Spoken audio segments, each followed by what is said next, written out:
Alrighty, as we continue the pursuit, we're going to be looking at peace. If you're wondering where we go from here, well, the next couple of weeks we'll be commemorating the life of our Lord and Savior with Palm Sunday coming up, and then, of course, Resurrection Sunday. So we'll pursue other things for the next couple of weeks.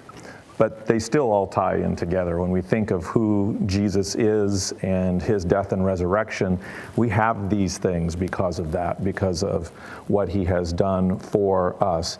And they also tie nicely in. This is actually from Houston, this photo.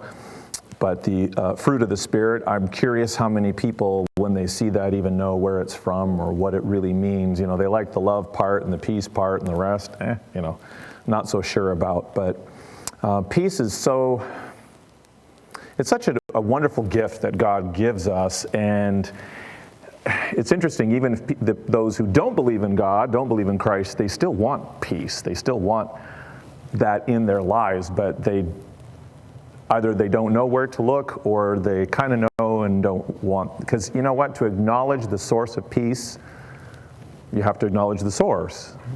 That made sense in my head, but so here's this is a bumper sticker. I'm not a big fan of bumper stickers, and they can get a little cheesy, but as you well know, a lot of people develop their theological world, their biblical worldview from bumper stickers and memes.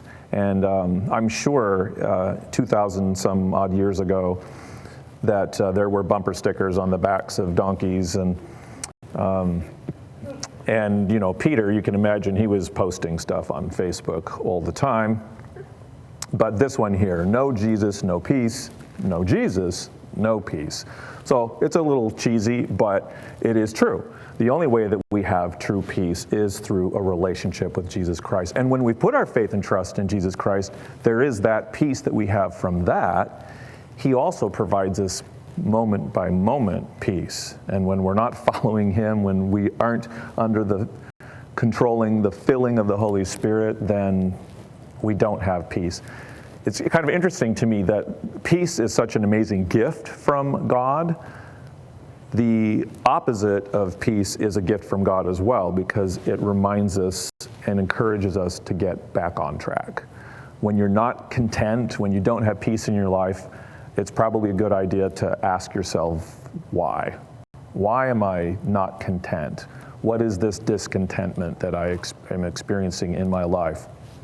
So you find people that search out for peace in a number of ways, and sadly, sometimes it's self-medicating, it's work, it's whatever it might be.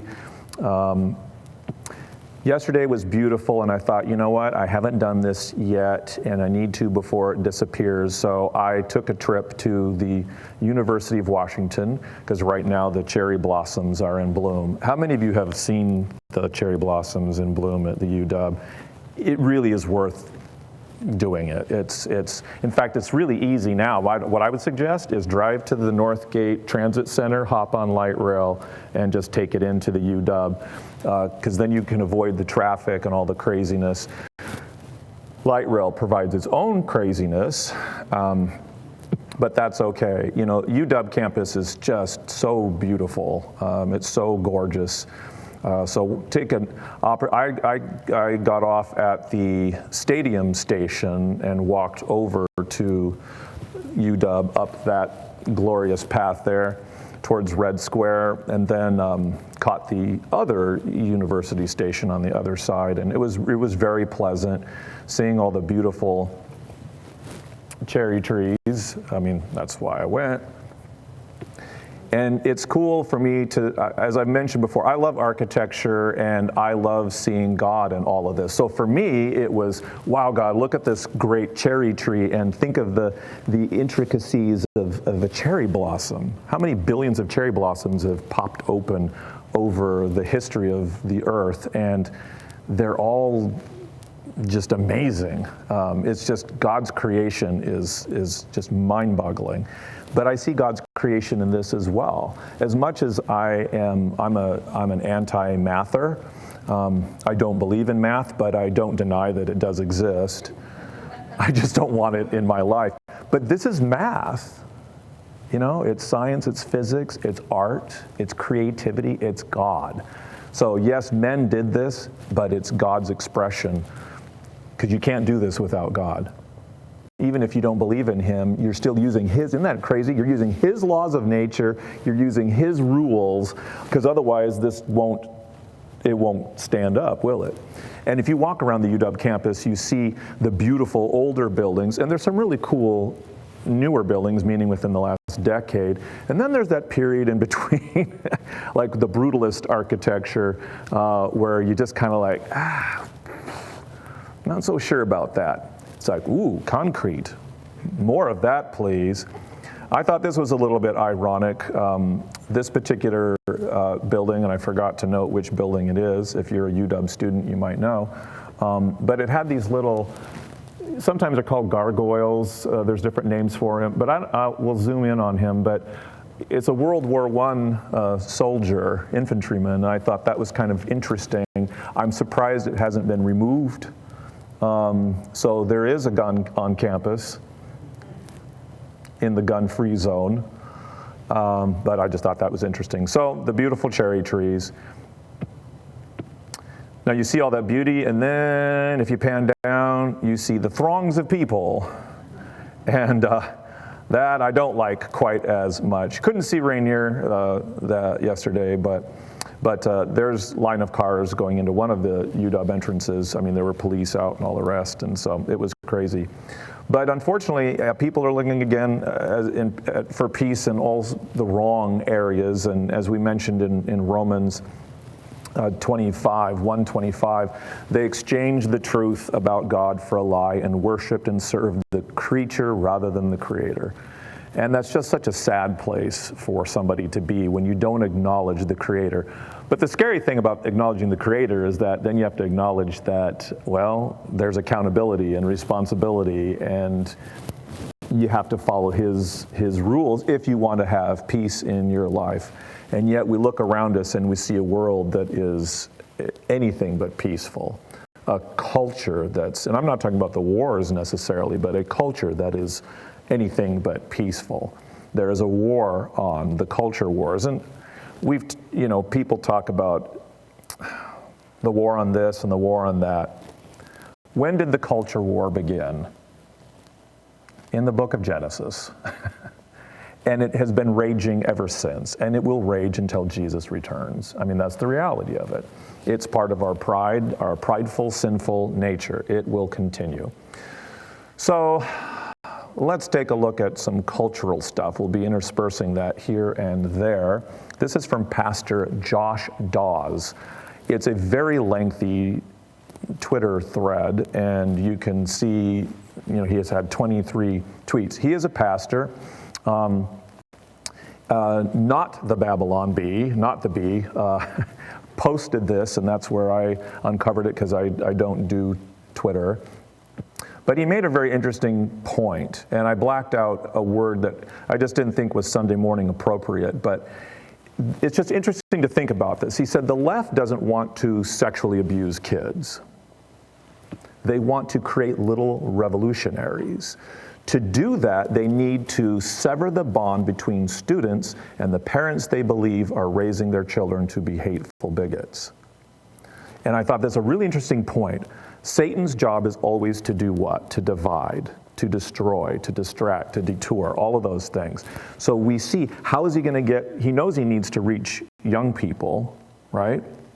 The likelihood, I forget what the statistics are, but if people don't come to Christ before 16, the age of 16, then it's just statistically, certainly not impossible in God's world, but it's statistically less likely that they're going to make that decision. The older we get, the more set we get in our beliefs and our ways and all the rest. That is why, kids are so important.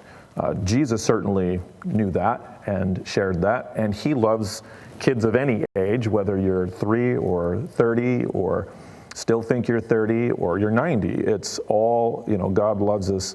He loves his children. So what is Satan going to do? As we mentioned last week, he's attacking everything that God laid out in the first 11 chapters of Genesis. So he's going to attack gender. He's going to attack sexuality. He's going to attack marriage. He's going to attack children. I mean, everything. The average number of kids that couples produce is way down. In fact, you might have seen the 1950, was it, census, the extended census was finally released. Because I've been waiting for that one for a long time. But basically, we have, what, doubled the population in the United States since then, and yet we're just producing, I hate the word producing, but slightly more kids. So in essence, it's a net loss. And you see people because, and I'm not talking about people who can't have children or, I'm not saying that at all. I'm talking about people who can, and, what's the first commandment that God gave us? Have babies. Be fruitful and multiply. And so big families used to be more common, and now they are less common. And many times, not always, many times it's because people, I have my own career, or I have this that I want to do, or I want to accomplish this kind of thing. How about accomplish what God created you to do? And if He commanded you to do something, I recommend doing it. So I'm going to try to find a wife today, and you're invited to the ceremony tonight. And then I'm going to fulfill the great commandment from Genesis. Then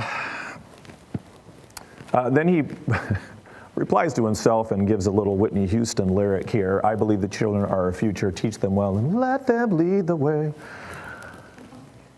He said those aren't just cheesy song lyrics to the left. Children are the key to societal transformation. So where has Satan decided to set up camp? In schools.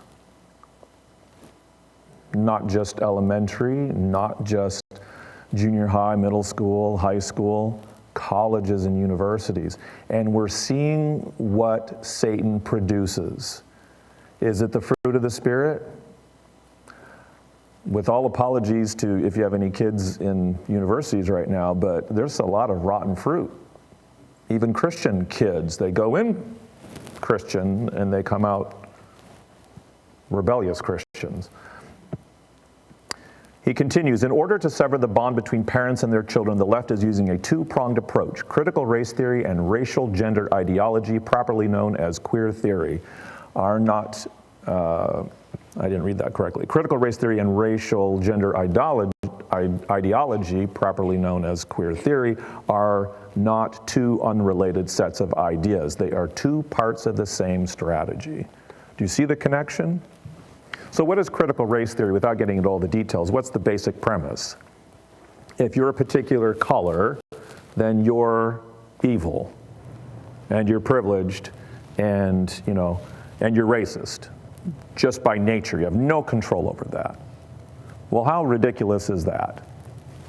What a horrible, that's child abuse. To teach your kid that just because of the shade of the level of melanin in their skin, that they are something other than, who cares what shade your skin is? The only difference that it makes is whether you need to put on sunscreen or not. I mean, really, there's minimal difference. So why are we focusing on that? Well, because it divides. And it's an easy identifier, isn't it? Oh, well, you're darker, you're lighter, you're somewhere in the middle, you're translucent. God didn't care about it. How many times does God talk about the shade of somebody's skin in Scripture? I suppose you could argue that, there's a couple of places where it's mentioned, but it's not mentioned because it's saying that person is less than or greater than based on their shade. That's why I like Ken Ham's study, his video on race, and how he talks about that there is really no such thing. So we need to get that word goodbye, because there's only the human race, and he argues that you have two basic races, the believing race and the unbelieving race. That's God's prohibition between mixed races, is that believers and unbelievers should not be getting married, should not be getting into equal partnerships, whether it's business, But he never says anything about when he was, telling the Israelites, stay away from this nation. It wasn't because they were brown or black or purple. It was because they were pagans. They weren't following him. They weren't following God. That was it.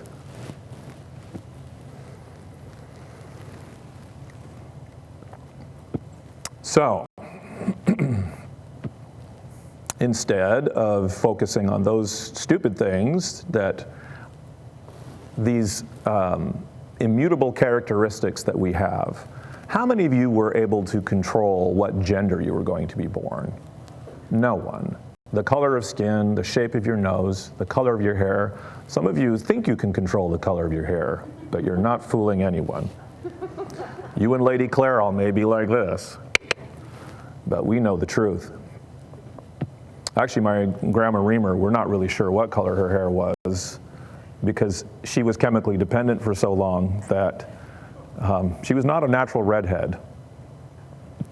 But when she finally did just let it go gray, we have no idea what that interim color was. Did you ever see it before it was red?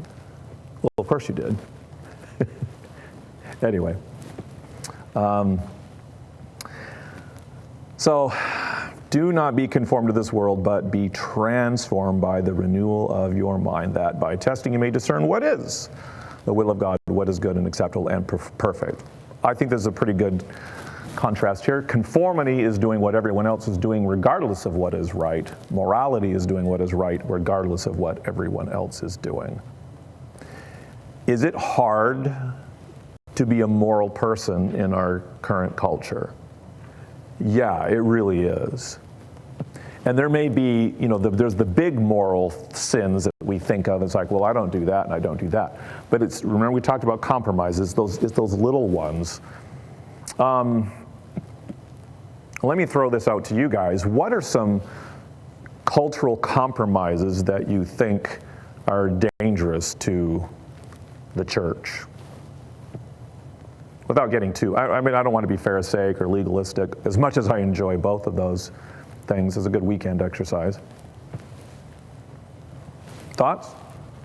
Or you can give general, if it's more general, that's fine. But what are some, again, not the huge moral things, but what are some things that might lead us down the wrong path, these moral compromises? Yeah, Laura?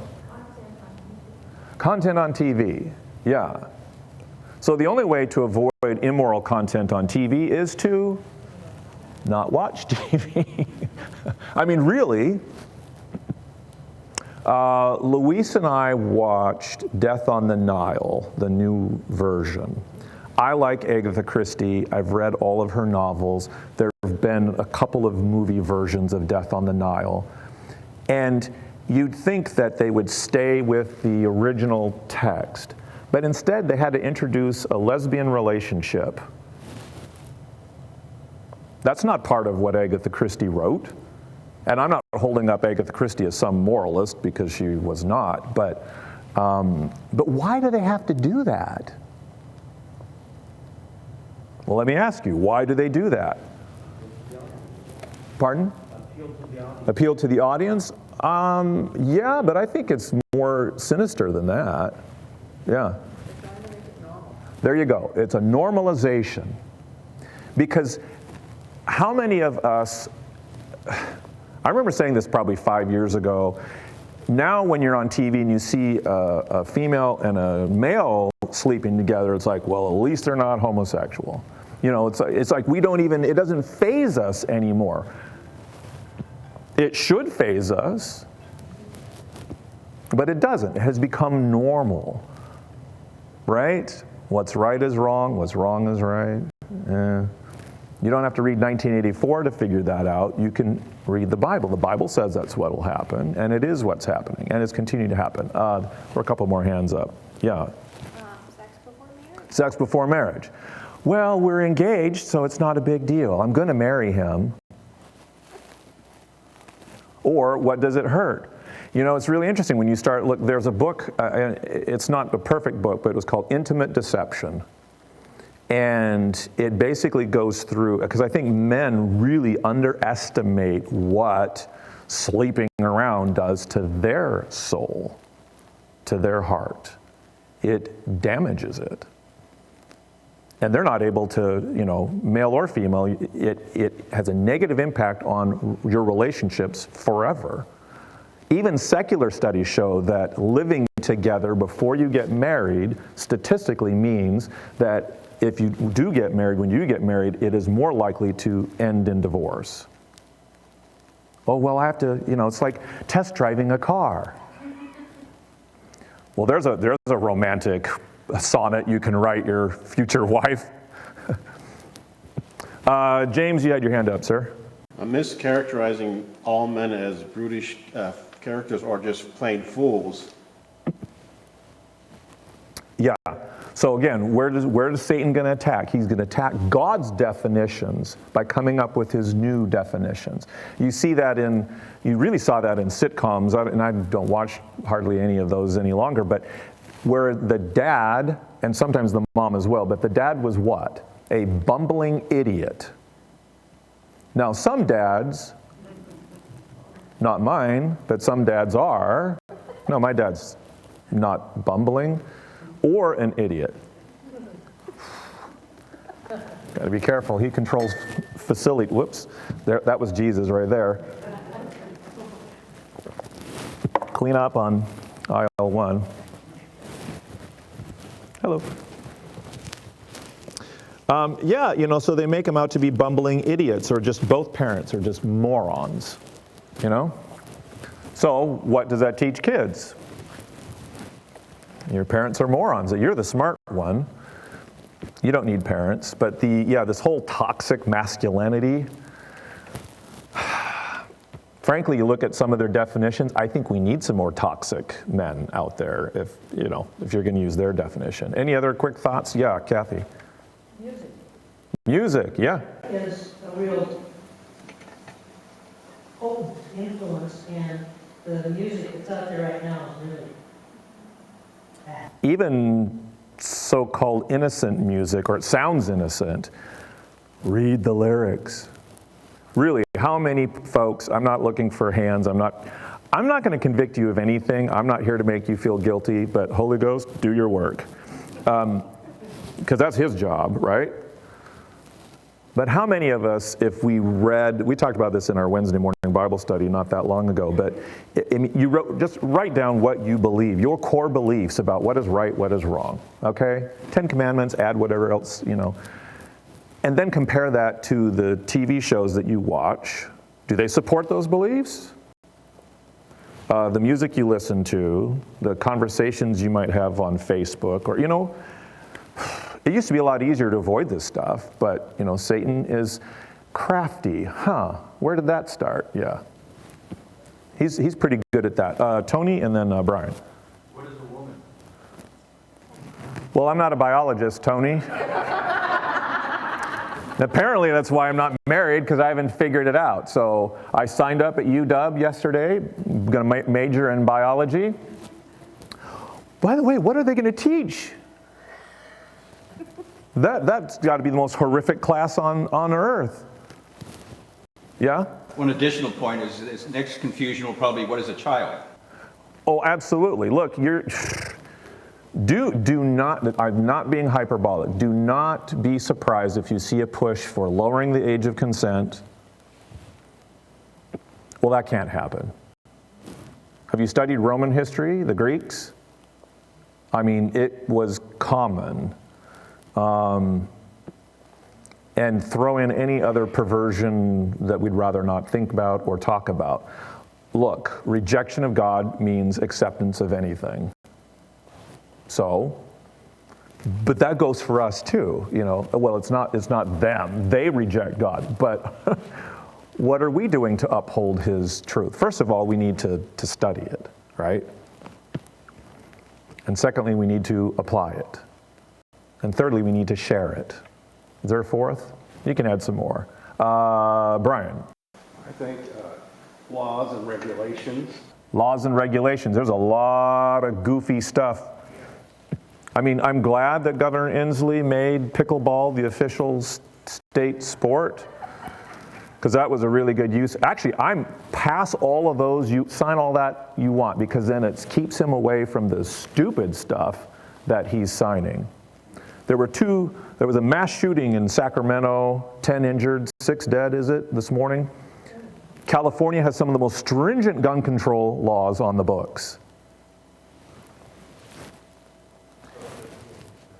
You know, so the problem isn't more legislation. The problem is it's a soul. It's a sin problem.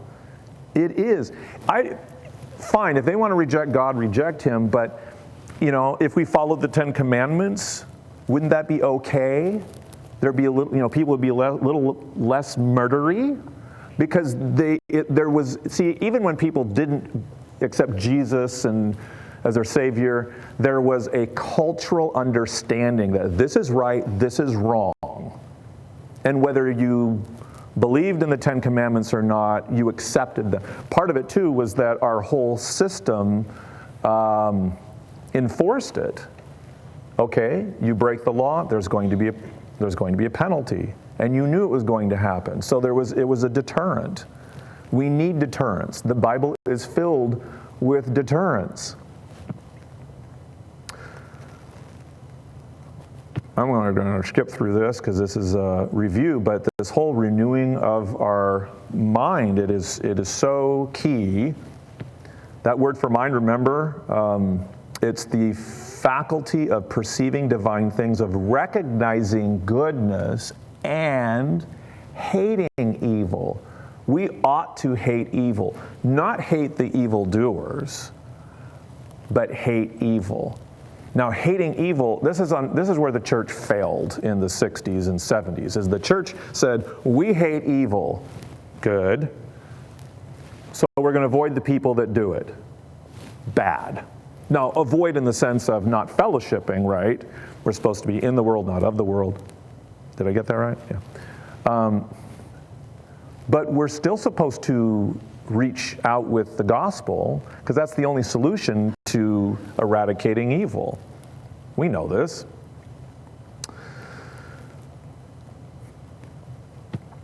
So let's get to our next part of the scripture here. We did go over this, but it'll give us context. Let love be genuine, abhor what is evil. Whoop, there's that hate thing again. Abhor is the strongest form of hatred that's listed in the Bible. And in the Old Testament, throughout scriptures, there's actually 2 sins that word is specifically linked with. It's the sin of homosexuality and the sin of, anyone? Divorce. Why would God put those at the top of the list? Now, he hates all sin, but what is it about those 2 things that God hates so much? Kathy and then James. It attacks his creation. It attacks his creation. James. And it attacks the foundation of the nuclear family. It attacks the foundation of the nuclear family. So of course God's going to hate that, and of course Satan is going to love it, embrace it, promote it, normalize it. I like watching baking shows. Chris, you like that, right? On Food Network, that's your favorite channel? Spring Baking Championship. And I like seeing what these people come up with using God's creativity. But they were supposed to come up with some cookie and put a phrase on it or word that meant a lot to them. Well, this guy, who's talked about his husband before, put that phrase we've seen a lot in the last few years, love is love. Now that sounds all nice and warm and fuzzy, but that's not biblical. God's love is love, but me loving a man or in a sexual way, or me loving my dog in a weird way, that's not love. That's perversion of love. It's a corruption of God's perfect standard. See if we get booted off of YouTube for this one. Thank you, Brian. I jokingly said, we need to, and Brian asked me, this was a while ago, should we edit that out? It's like, no, we're not editing anything out. We'll let God worry about the editing. He can shut me up. I know this. You want to take a moment of prayer right now? Just to, Lord, May you have your way in his mouth. Let love be genuine. Abhor what is evil. Hold fast. Remember that word in the Greek, it means it's like glue. Hang on to it. To what is good. Love one another with brotherly affection. Outdo one another in showing honor. Do not be slothful in zeal. Be fervent in spirit. Serve the Lord. Rejoice in hope. Be patient in tribulation. Be constant in prayer. Do you catch those three things? We need to really embrace that right now. Rejoice in hope. What's the hope that we have? Well, this is the good Sunday school. Jesus. It's Christ. That he's in us, that he loves us, that he's coming again. Rejoice in hope. Be patient in tribulation or suffer long. It stinks to go through tribulation, personally, as a family, as a nation, and yet we're still, notice these are tied together. It's not just be patient in tribulation but by itself. At the same time, we're supposed to rejoice in the midst of that. And be constant in prayer. Oh, and by the way, don't forget to help your fellow brothers and sisters in Christ out. Contribute to the needs of the saints and seek to show hospitality. We don't talk about our benevolent fund that often, but there is a plate back there for the benevolent fund, and any money that you contribute to that, well, goes into that benevolent fund. If you are aware of an individual or family that is struggling financially, snag one of the deacons and let them know, Or it might be you. Now, it's not, a free-for-all. It's like, well, Daddy needs a new Beamer. I did get a new car, by the way. I didn't buy a Beamer, but I'm very happy with my Honda 2006 Accord with heated leather seats. Bless, though, that's part of the blessing right there. A warm tushy is part of God's blessing. Bless those who persecute you. So now Paul takes this shift from telling us what we ought to do, we get that. That makes sense, right? Now he's really getting into some of the most difficult and challenging things as aspects of being a believer. Because it's really challenging to love those who don't seem very lovable. There are people that it's like hugging a porcupine or a cactus. I don't recommend either. Actually, you can hug a porcupine, just don't get the porcupine agitated. Bless those who persecute you, bless and do not curse them. Rejoice with those who rejoice, weep with those who weep. Notice the sympathy and the empathy that Paul is mentioning, that we shouldn't. Have you ever done? You hear about a plane crash and then you find out where it is and that there weren't any Americans and you're kind of relieved? No? Some of you are very kind and never thought that. Not relieved, but it's like, oh, well, at least they weren't Americans. Well, but we should be weeping with them as well. Even when the enemies, we shouldn't be rejoicing when the enemy is killed. Are we weeping when the Ukrainians are being killed, but we're not weeping when the Russians are being killed? Rejoice with those who rejoice, weep with those who weep. Live in harmony with one another. Do not be haughty, but associate with the lowly. Remember, Paul's audience is primarily Christian, the church. So it's us. Do not be haughty, but associate with the lowly. Never be wise in your own sight. So here's where we get into the dicey part. Repay no one evil for evil, but give thought to do what is honorable in the sight of all. If possible, so Paul's acknowledging human nature and circumstances and the world around, but if possible, so far as it depends on you, live peaceably with all.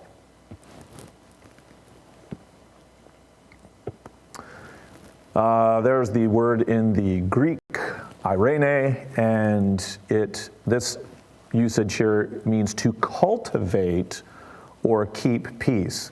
So there's kind of a two-pronged approach there, right? So what does it mean to cultivate peace? Work at it. What we do, the things we say, the things we do, the things we think. Why is it so important that our thoughts be towards peace? Well, because our thoughts drive our actions. So if we're going to cultivate peace, then we need to be thinking that way. Remember in Jeremiah, we know Jeremiah 29:11. For I know the plans I have for you, declares the Lord. Plans to prosper you, not to harm you. Plans to give you hope and a future. But remember before that, whoops, I'm going the wrong way. Jeremiah makes a stunning, I mean, this is the Lord, but speaking, Jeremiah is sharing this, but he makes kind of a stunning statement. I mean, he's telling them basically to live a normal life as best you can, even though you're going to be in captivity for 70 years. That says, this is verse 4, that says the Lord of hosts, the God of Israel, to all the exiles whom I have sent into exile from Jerusalem to Babylon, build houses and live in them, plant gardens and eat their produce. Take wives and have sons and daughters. Take wives for your sons and give your daughters in marriage, that they may bear sons and daughters. Multiply there and do not decrease. Well, that kind of shoots down the whole argument of, well, the world's so evil, I just don't want to have kids. What does God say? I'll deal with the evil, you deal with having kids. Again, my wedding ceremony will be tonight. I'm registered at Bed Bath & Beyond. No, I'm not. I'm registered at BMW of Seattle. But seek the welfare of the city where I have sent you into exile, and pray to the Lord on its behalf, for in its welfare you will find your welfare. Some translations translate the word welfare as peace. But seek the peace of the city where I have sent you into exile, and pray to the Lord on its behalf, for in its peace you will find peace. So he's telling these folks, as they're going to go into Babylonian captivity, to pray for who? The Babylonians. For their peace, for their welfare. That seems kind of weird. So, praying for peace, the welfare, cultivate, and then maintain it. How do you maintain peace and hold on to it? Beloved, never avenge yourselves, but leave it to the wrath of God. For it is written, vengeance is mine, I will repay, says the Lord. So Paul quotes Deuteronomy 32:35. Vengeance is mine, I will repay, says the Lord. Now, if you look at that passage in Deuteronomy, it's just a few verses before God's declaration of life. Remember where he says in verse 39, he says, I am the Lord your God, I give life, I take away, I wound, I heal. So verse 34, is not this laid up in stone with me, sealed up in my treasuries? Vengeance is mine and recompense, for the time when their foot shall slip, for the day of their calamity is at hand, and their doom comes swiftly. It's like, okay, the Lord's saying, I'll deal with your enemies. For the Lord will vindicate his people and have compassion on his servants when he sees that their power is gone and there is none remaining bond or free. Then he will say, where are their gods, the rock in which they took refuge, who ate the fat of their sacrifices and drank the wine of their drink offering? Let them rise up and help you. Let them be your protection. See now that even I am he, and there is no God beside me. I kill and I make alive, I wound and I heal, and there is none that can deliver out of my hand. For I lift up my hand to heaven and swear as I live forever, if I sharpen my flashing sword and my hand takes hold on judgment, I will take vengeance on my adversaries and will repay those who hate me. I will make my arrows drunk with blood, and my sword shall devour flesh, with the blood of the slain and the captives from the long-haired heads of the enemy. God will deal with our enemies. He'll deal with those who hate him in his time and in his way. So does that mean we just sit by idly and do nothing? Actually, sometimes it does. So this is where we get into, okay, what's the difference between revenge and self-defense, or, standing up for someone's honor? Well, we'll get into that. To the contrary, verse 20, if your enemy is hungry, feed him.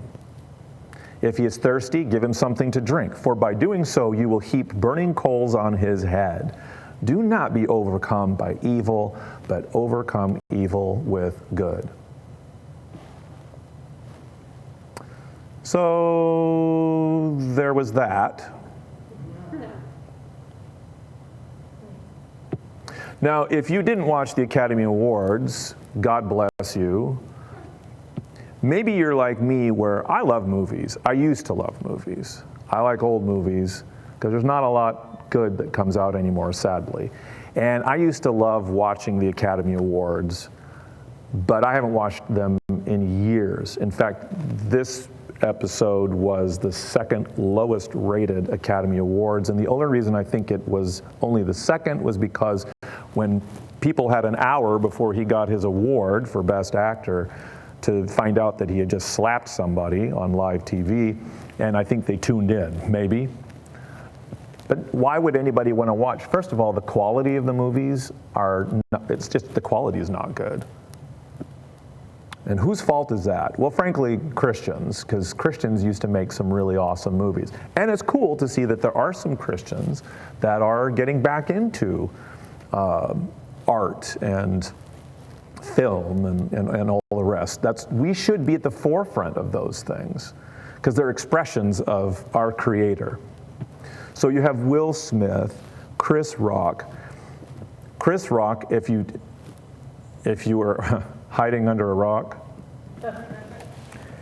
if you don't know the story, does everybody know the story? Pretty much everybody does. So if you don't know the story, Academy Awards, Chris Rock, he's presenting, and he made a joke about Will Smith's wife. Now, she has a condition, and I'm spacing on the name, thank you. Whoa, all the ladies know what that is. And he made some crack about G.I. Jane 2, and G.I. Jane was a stupid movie that came out years ago with Demi Moore, where she shaved her head, blah, blah, whatever. Okay. So it was a bad joke. It was in poor taste. So what's interesting, though, is when you look at the crowd and the response, Will Smith is sitting there, and what's his initial response? Laughing. He's laughing at it. But then they take a shot of his wife, Jada, and Jada was not laughing. So then you see Will's demeanor kind of change. It's like, oh, maybe I shouldn't be laughing at this. And then he decides to go up and slap Chris Rock in the face. Now, whether it was staged or not, I don't know. Doesn't really matter. It was stupid regardless. So he gets up there, slaps Chris Rock. To Chris's credit, he didn't respond in kind. And I think that shows some character on his part. Again, not holding him up as a moral individual. If you've ever heard any of his comedy, I don't think Christ is at work, well, maybe in work, but not he hasn't crowned him as his captain, to quote our earlier song. So let's take a look at this, because some have said, well, okay, I don't think Will should have done that, but he was defending the honor of his wife. Here's where Will Smith should defend the honor of his wife. Not sleep around with other women and not let her sleep around with other men. What? Wait, huh? So they were having some marriage difficulty, and he went to an intimacy coach. Put me in, coach. I don't know exactly what an intimacy coach is, but I'm quoting Will Smith here. This is from just a couple years ago.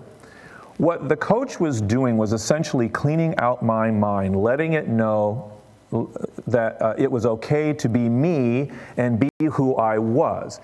Now, he was sharing with this intimacy coach his desire to have multiple affairs and possibly having multiple affairs. And he's referring to Halle Berry. And he continues on after saying this person's telling it's okay to be me and be who I was. It was okay to think Halle is fine. It doesn't make me a bad person that I'm married and I think Halle is beautiful. Whereas in my mind, in my Christian upbringing, oh, interesting. Even my thoughts were sins.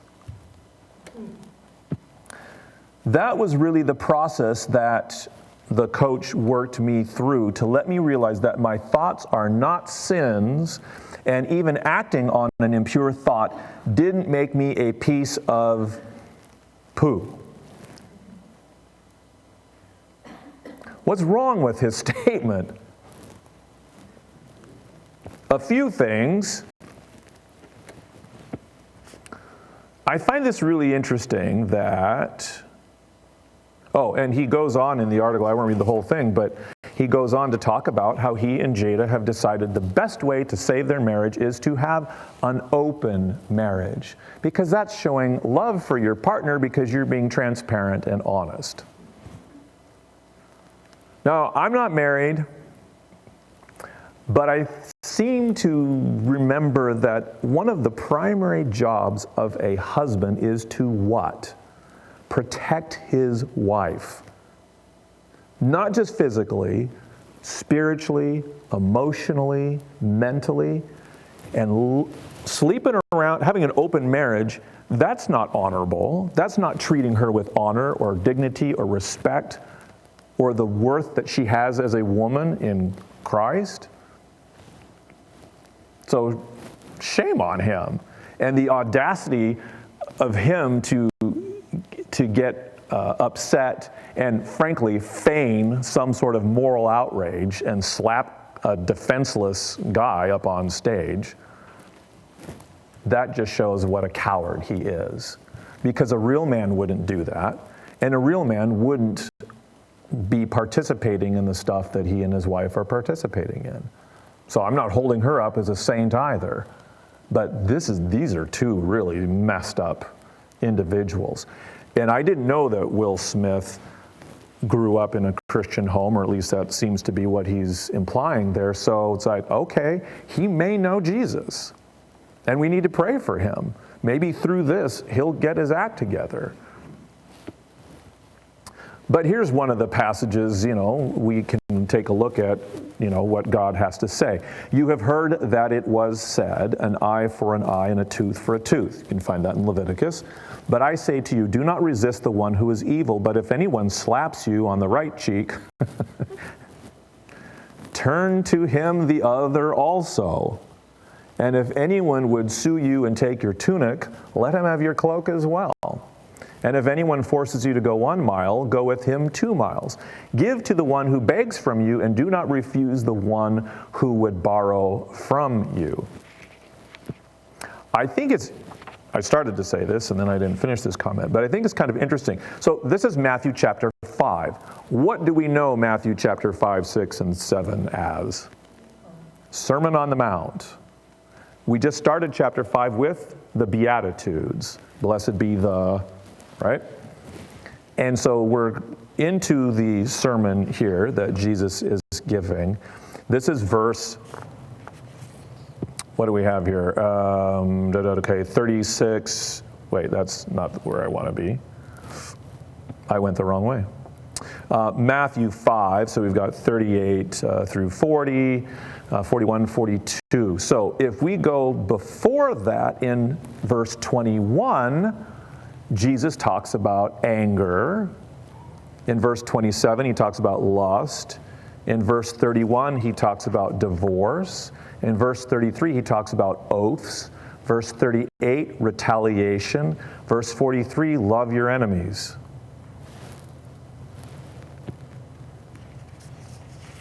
which we just covered that part. So you kind of know the passages there where Jesus, I've always thought, okay, he pulls out a couple of the 10 Commandments, but really he pulls out all of them. And a few actually, more than just the 2 specifically. First of all, anger. So he says, you have heard it said to those of old, you shall not murder, and whoever murders will be liable to judgment. But I say to you that everyone who is angry with his brother will be liable to judgment. Whoever insults his brother will be liable to the council, and whoever says, you fool, will be liable to the hell of fire. He continues on. Then verse 27, you have heard that it was said, you shall not commit adultery. But I say to you that everyone who looks at a woman with lustful intent has already committed adultery with her in his heart. So when Will Smith is parroting what his intimacy coach is telling him, that, well, it's not wrong to have those thoughts. It's not sin. Now, there's a difference between a thought popping into your head. That's not sin necessarily, but then acting on it. Remember, Martin Luther used the analogy of the bird. You're walking outside and you see a bird fly by. Now, you can see, well, there's a bird, it's flying by. That's kind of lust. But it's a difference between acknowledging there's a bird flying by and letting the bird land on your head and build a nest. That's the line between sin. It's like, are you acting on that thought? The thought in and of itself. Now, what are you supposed to do once that thought pops into your head? Well, get rid of it. Talk to the Lord. It's like, oh, Lord, let's get that out. Or Carl used to teach biblical integrity, biblical manhood. Is that what it was called? Thank you. To seniors at that point, Snohomish County Christian School. And one of the ideas was to bounce the eyes. It's like, you could see a very attractive woman, but if you want to avoid letting your mind go where it ought not to, then bounce the eyes. Look somewhere else. So when Mr. Smith is saying that thoughts don't matter, and then what did he say? Even acting on an impure thought didn't make me a piece of poo. Well, he's kind of right. I mean, sin doesn't make you a horrible person, but if you're not going to deal with it, do I really need to preach this stuff? I mean, this is where we're at. This is insanity. On the other hand, 2,000 years ago, Jesus was preaching this because that's where the world was. And it's not a whole lot different. It hasn't been a whole lot different in the last couple thousand years. So if anyone forces you to go 1 mile, it's that idea of your showing grace to those who may not deserve it. Well, I mean, that is what grace is, right? Some of you know where this comes from. It's the Roman impressment law. So Jesus is referring to that. If anyone forces you to go 1 mile, go with him 2 miles. So at that point, in fact, there's a Latin word for it. It's angaria, also referred to as angarum exhibito. But it meant that if you were an individual, you're walking along, and a Roman soldier ordered you to carry their backpack, basically, their gear, then by Roman law they could do that, but they could only make you do it for 1 mile. Jesus is saying, here's the kind of compassion, here's your testimony. When they ask you to go 1 mile, you go another. Willingly. It's like, okay, you can force me to do the 1st mile, but I'm going to walk the 2nd mile willingly. That's an amazing testimony. So, I mean, how do we apply that to today's world? Can you give me some examples? I mean, that principle that Jesus lays out. You're not going to have a Roman soldier ask you to carry their backpack, their gear, for 1 mile, but where might you be able to apply this principle? Yeah, Brian. Okay, somebody at the office asks you to help them out, and you can go beyond that. Hey, could you stay an extra half hour? And you stay an hour. I don't know. Your pastor asks if you could wash his car, and you say, no, I'm going to buy you a BMW and replace your car. I like BMWs. What can I say? Maybe it's my German heritage. I don't know. But a couple of other examples. of this principle? I mean, what are the ways that we can go the extra mile and you know, and it's part of our testimony? Yeah, Nicole? Being willing to do something for someone that maybe you don't want to do, but should do to serve them. Yeah, being willing to do something for someone that you may not necessarily want to do it, but you know you should, or you know, showing kindness. There's all sorts of opportunities that we have to serve individuals. And it doesn't have to be a physical thing necessarily. It may just be being patient and long-suffering with someone, being a listener. I'm not always a good listener because in my mind I keep, well, it's the dude in me. It's like, yeah, I could fix that problem in 2 seconds if you would just listen to what I have to say. But people don't always want to listen to me.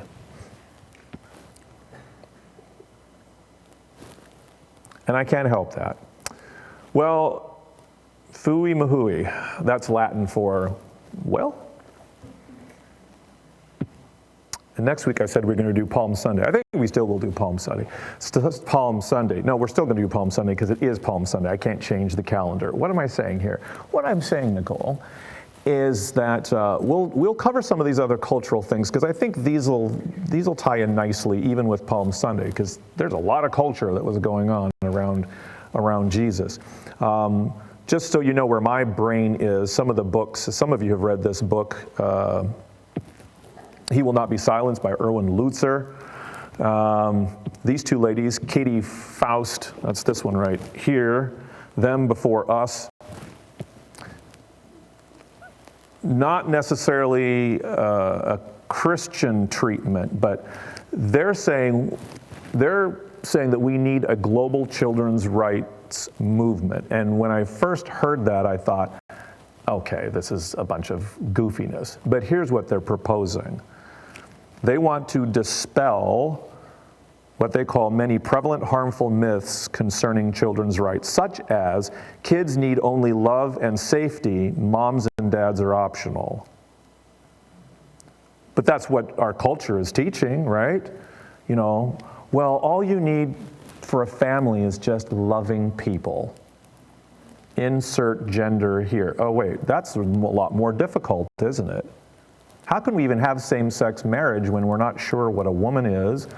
Or that means there might be we don't really know what a man is. That's understandably confusing.